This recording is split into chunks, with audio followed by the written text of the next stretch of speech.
Thank you very much.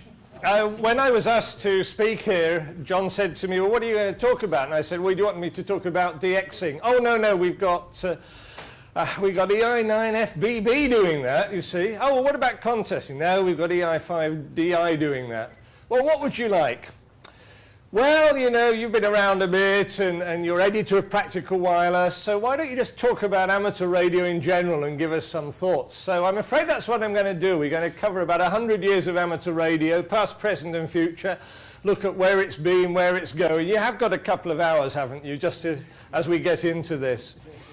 Actually, this is a very personal perspective, just a few thoughts. I really want you to go away not with some new information, but maybe with something to think about. I need to watch my P's and Q's. We've got the President of IARU in the audience and the President of IARU Region 1 in the audience. So I feel very humble in this esteemed audience. Anyway, let's just have a look through at where the hobby is at. And I use the term, and even that is controversial. Is it a hobby? Is it a little bit more than that? Is it an avocation? Technically, what's happened over the years? What are the drivers for entry, and what have they been over the years, but what are they now? Who are the people coming into the hobby? And where's it all going? And I would suggest, because he called himself an amateur, that this was one of the first amateurs ever. You do recognize him, of course, Mr. Marconi himself. So let's very quickly skip over those pre-war years. These were early experimenters, the days in which Spark made way for CW. The days in which amateurs really were pioneering. They were given those uses and discovered that they could make contacts around the world. Just earlier this year, we celebrated the centenary of the first UK to New Zealand QSOs on the shortwave with our 2SZ station. It was early valve technology. Valves were coming along, as I said, replacing sparks. Structures were put in place in the hobby. 1927, I think it was, that the IARU came into being. Early radio clubs and national societies. But it was very much a hobby for gentlemen. G2NM there, who was a founder of the Reading Club, of which I belong, but was also one of the leading lights in the London Wireless Society. You know the London Wireless Society still exists, of course, although it's better known these days as the RSGB. These people had money. G2NM conducted what he called the Empire broadcasts, and he was louder than the BBC at the time. And it was necessary, of course, as a radio amateur that you wore a suit and a tie. But during the war years, amateurs were closed down, but that's not to say they didn't have a part to play. There was lots of ongoing activity behind the scenes. There were still magazines about, and amateurs still met, but they just couldn't operate. However, many of them were pressed into war service, and that left a legacy of goodwill after the war. Wasn't all that well known at the time, maybe, because a lot of it went on in secret. The current G5LP, Lionel tells me it wasn't until his father, the original G5LP, was quite elderly that he discovered that his father had been one of the Y-intercept operators during the war. Had a man on a moped turned up every morning to get his what he'd copied during the night and take it off to Bletchley Park. And there were huge technical developments, of course, which would have a major impact post-war, the development of radar and so on. The picture here, you probably can't read the caption, or maybe you can, but there's a certain Captain Louis Varney, G5RV, second from left, and this particular direction finding station. Now there's a call sign that rings a few bells. And so by the time we got to the 1950s, there was lots of surplus gear available, and people were wanting to rebuild the friendships they'd had before the war, and servicemen were scattered around the globe, and amateur radio was a way of keeping in touch. And other expats who were out and about doing all sorts of things. And they had all these new devices to play with, so they could start to open up the VHF and UHF frequencies. So who were the radio amateurs at this time? Well, they did tend to be people who'd been in the services, had had training and so on.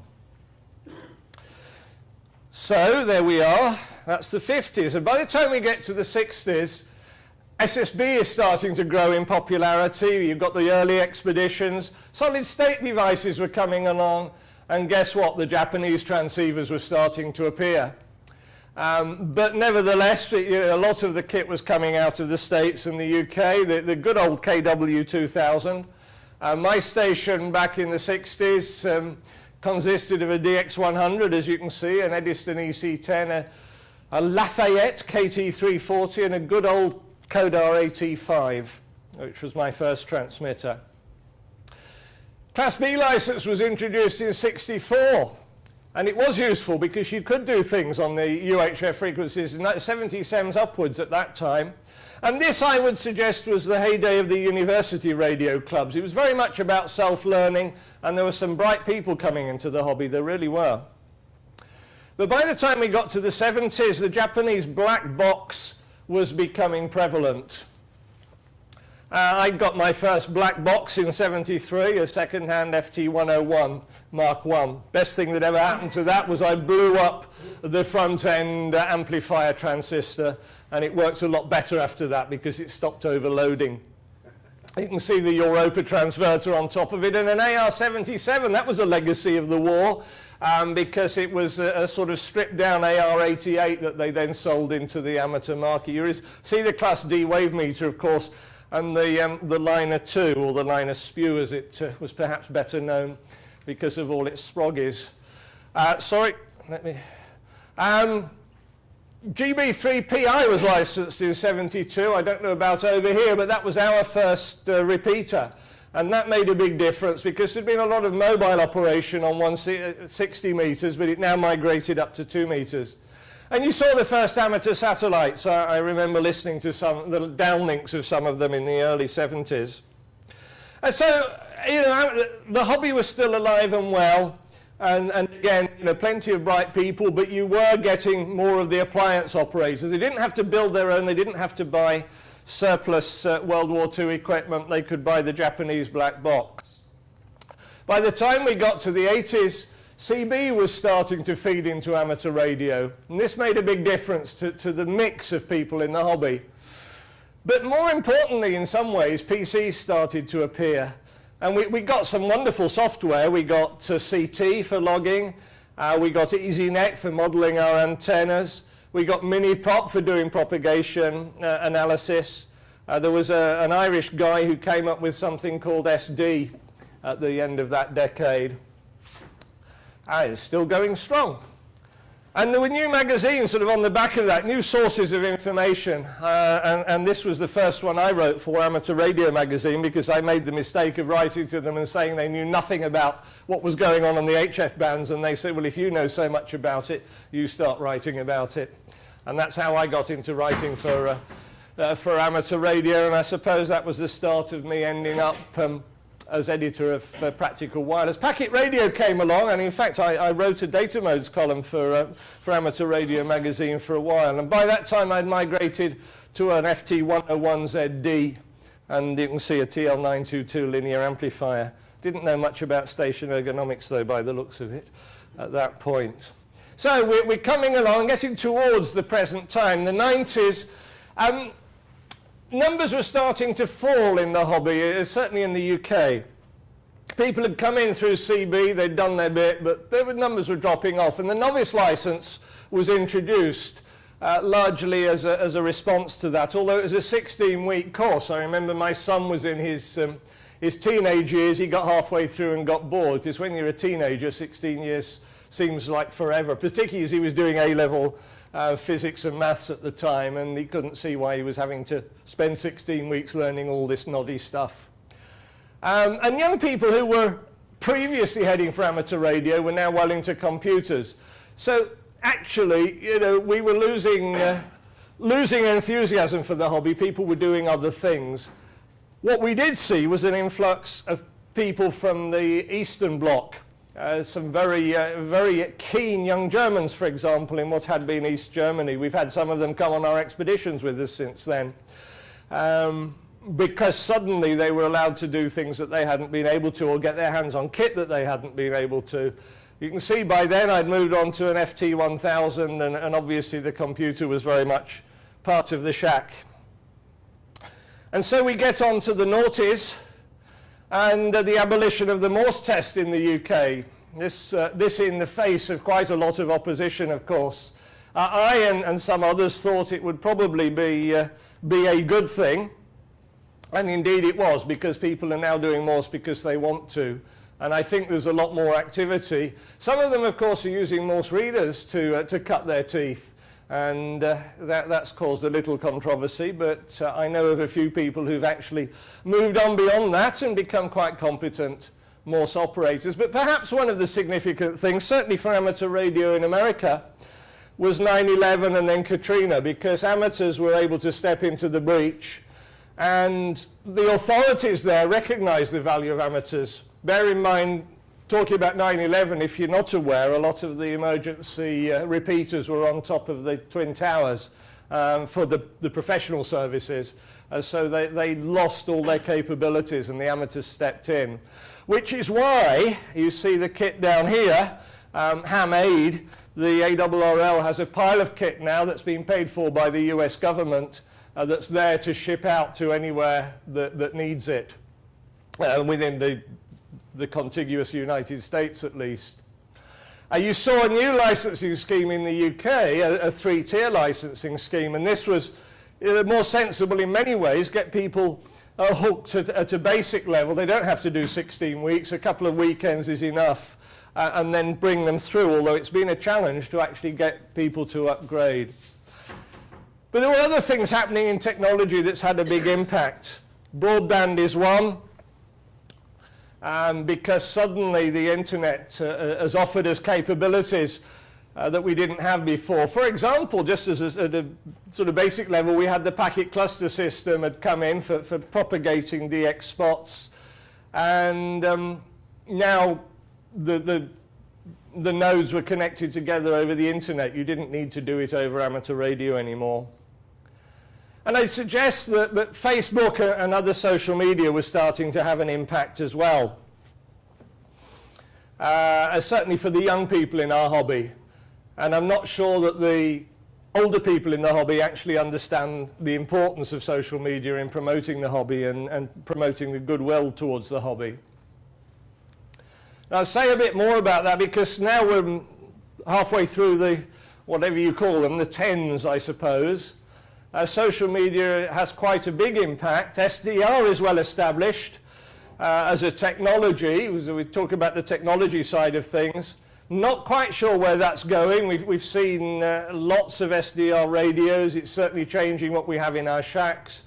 A lot of those rely on the PC to do the heavy lifting. Some of them, like the flex radios, don't so much. The PC is the interface, but the hard work, the processing is done within the radio, but that means it can go out of date very quickly, whereas a PC can be upgraded, of course, relatively cheaply these days. We are seeing digital voice becoming more and more important. We've said quite a lot about that in Practical Wireless magazine, DMR, D-Star, and now the new Yaesu Fusion, probably several years too late. But which of them is going to dominate? Why is it important? Well, it's important not just for digital voice per se, but because it starts to be able to do some of the things that people are so used to with their mobile phones these days, sending text and other stuff alongside voice. But unfortunately, the backbone that this tends to use around the world is not an amateur radio backbone, it's the internet. I don't see why it can't be an amateur radio backbone, but it tends not to be. Remote control has come of age. It's been around for a very long time, but Ellicraft have made it almost trivial to do it. And that has both its pluses and its minuses. For people who have high QRM levels and so on, it allows you to have a station maybe out in the countryside, or borrow a friend or a relative's site to set up your station. So in some parts of the world, emergency comms, and you've got Greg coming on later, is one of the drivers. for the hobby now, after 9/11 and so on. Search and rescue in some places, I'm told in places like Colorado it's quite important. Amateurs get involved in this, and it's seen as a good thing to do. But you know, what are the drivers here in Ireland, in the UK? Constant renewal is required in the hobby. Back in the early 2000s, worldwide young contesters seemed to be doing very well. They were attracting people to their ranks. They do still exist, but you don't hear so much about them because, unfortunately, most of the worldwide young contesters are now worldwide medium-aged contesters, and they didn't seem to be able to bring another group in.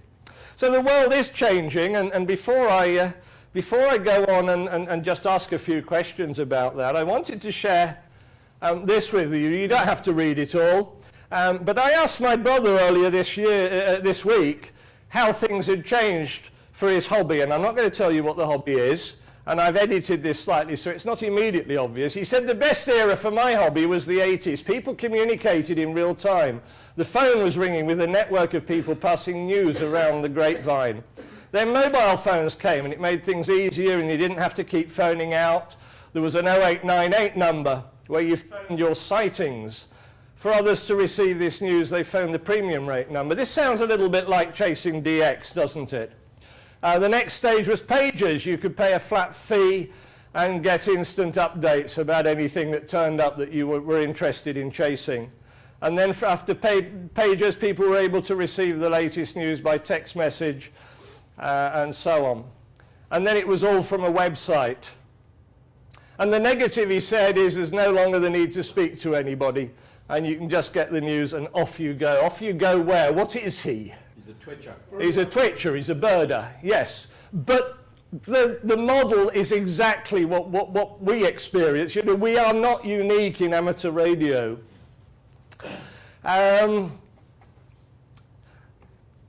Yes, he was in Vietnam recently. He actually has to go a long way just to... I asked him, incidentally, if it counted if he saw a bird via a webcam and stayed at home. And it doesn't. He has to actually see the bird. He's number 80 in the world, incidentally, I gather. You know, so if people are thinking of things like DXCC Challenge, he's doing all right on the bird challenge.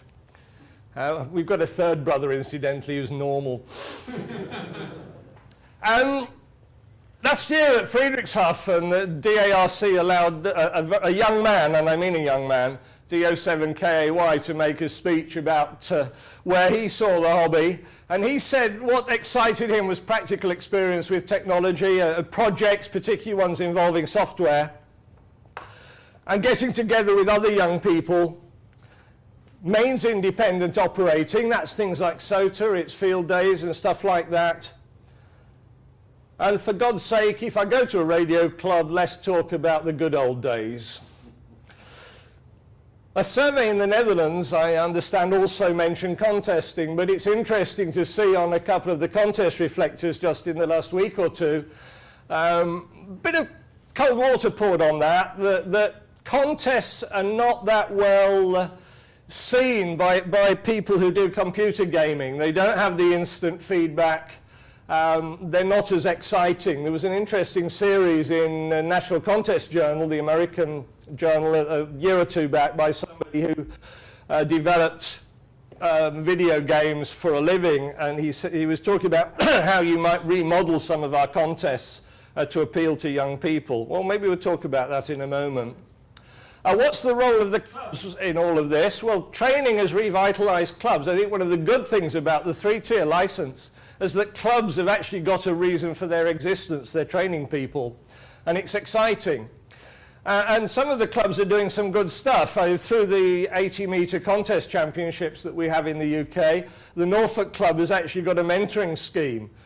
You're not a contester? Well, you can contribute to our club score. We'll show you what to do. You want to do the data contest? We'll show you how to wire up your station. You don't know what's the best antenna for your location? We'll come round and help you. And it's been really good for clubs to start doing this. Essex Hams are doing some good stuff. That's their website down there. Some really good stuff on that. Unfortunately, too many clubs are still moribund and will put off newcomers. So you get the youngsters going through. We had a bunch of air cadets marshalling at our mobile rally, the McMichael rally last year. They'd all got their novice license because their communications badge now is linked to the novice license, the foundation license, I should say.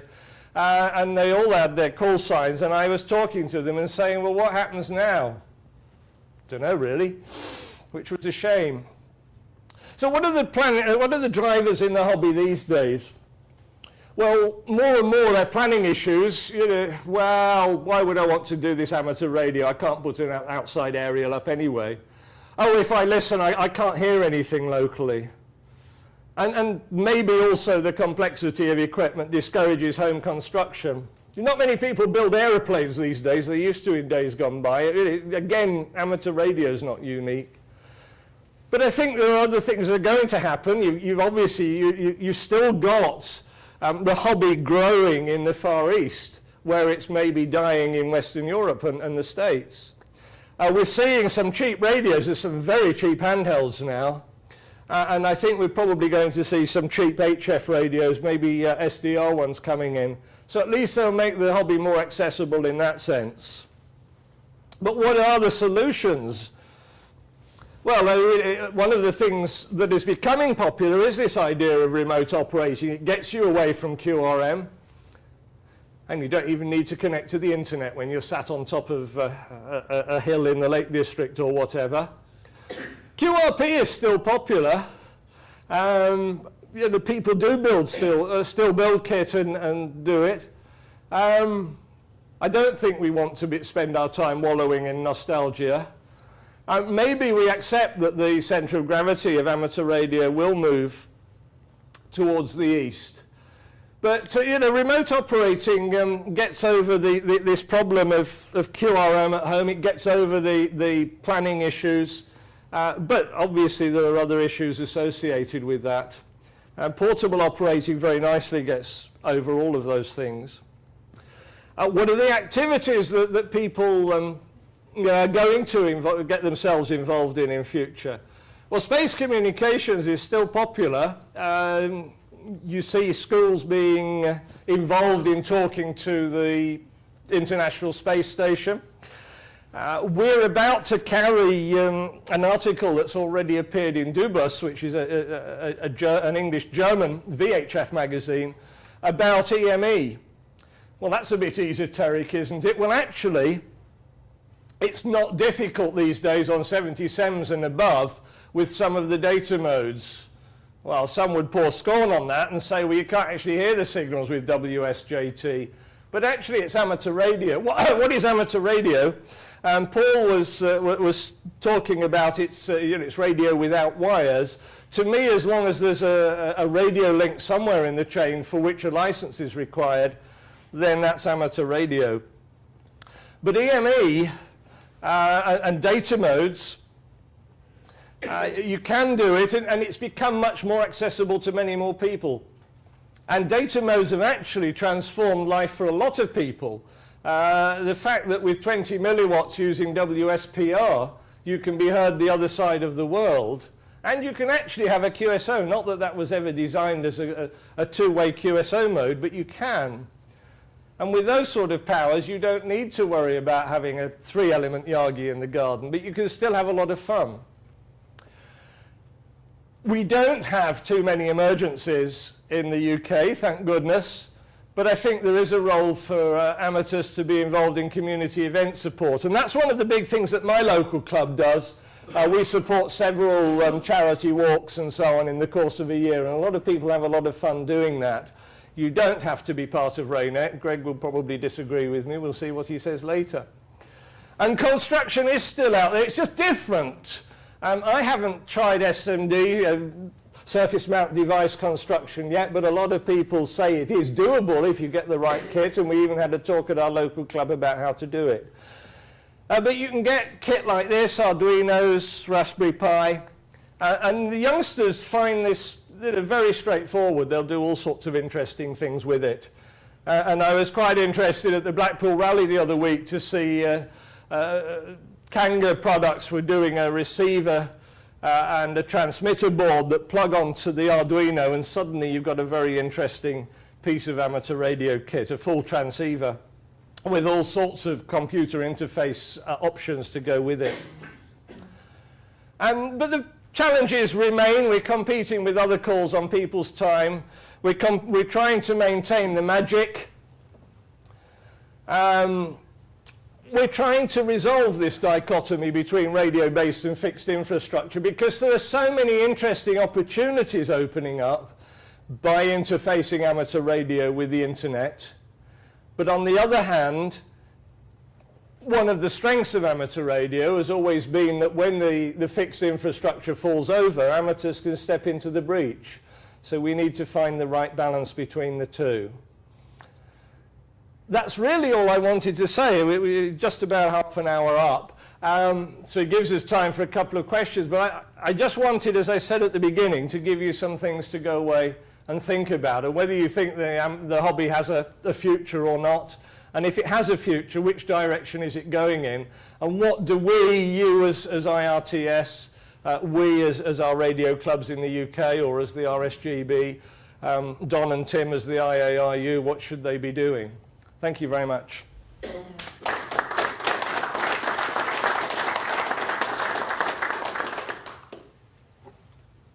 Dave. Just a comment, Don. Thanks for a really interesting talk, Phil, and some thought-provoking ideas. I just wanted to mention that I don't think in many parts of Europe the broadband is providing the infrastructure. I think we should all look at what's happening in Germany and the HAMNet system, where they're overlaying shall we say, professional network with a fully fledged high-capacity digital network of fixed point-to-point links in the amateur bands. Funnily enough, in the editorial I've just put to bed in PW, I've said exactly that. Why can't we be doing that ourselves? Because I think we've got the skills within the hobby to do it, actually. And as you say, the Germans are actually doing some work. Yeah.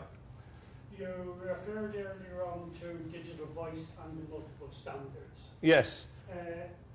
At present, when we're just using analog voice and SSB, it's easy for somebody to tune across the band and, I take that one, or I take that one. Is digital voice going to complicate amateur radio and remove that sort of hit and miss element to it, because you tune across, you hear the buzz? Which standard is it, unless you have the right software in? Yes, it probably is. I mean, some of us came into the hobby by listening to amateurs on an AM broadcast receiver, and SSB was a problem. Digital's going to be worse, although a lot of the software now in these sets can actually identify what it is and decode it anyway, but yes. But there's also, with any decoding of digital, you see it with the digital TV versus the analog TV, where they have run in parallel. Yeah. There's a time delay. Yes. And so you'll be tuned across and out of it before you pick up anything. Potentially, that's right. Although you're seeing, Don, did you want to comment on that? Sorry, finish your sentence. No, I was going to yes, but I mean, you've now got broadband decoders that can be decoding everything that's going on a band anyway. I mean, one of the other sides of SDR is you can do that, and the flip side, you know, with contesting, for example, they're now recording the whole spectrum during a contest, and you can go back afterwards and find out what people really got up to rather than what they say they got up to. So, sorry, yeah. Just a comment on digital voice. At the moment, the standards, well, the various standards that are being played with for digital voice all have a common problem. They're using proprietary codecs, and that prevents us from doing anything in the open source software world to actually effectively, with software we can get in, change, and learn about. Yeah. So we're advancing our own interests here, but at the moment it's driven by the manufacturer. Tapper are doing some work as well, though, the Tucson people who did all the early X25. We can write the software, but we can't include the codec because it's copyrighted. Well, we'll see how that works out. Don? Yeah, can I just make a comment on digital voice? I think there is a big unanswered question on digital voice and its extension into the HF spectrum. Can you imagine a digital voice climate? Peter Martinez, I think, said that digital voice is not a village meeting mode. In other words, at the moment it's difficult to anticipate how you could have a pile-up understand. Well, not everybody wants pilot. People want. No, come on. But no, but I agree with you, Don, and I think I think it has a place on VHF where you've got solid links. I guess there are some unanswered questions. Yes, there are. I mean, digital voice is not taken off on HF broadcasting either, because if you get multipath into some distant part of the world, it makes not a blind bit of difference to analog, other than a bit of fading, but digital can't be decoded at all. You don't need a pilot. One signal will do it for you if it arrives at multiple times.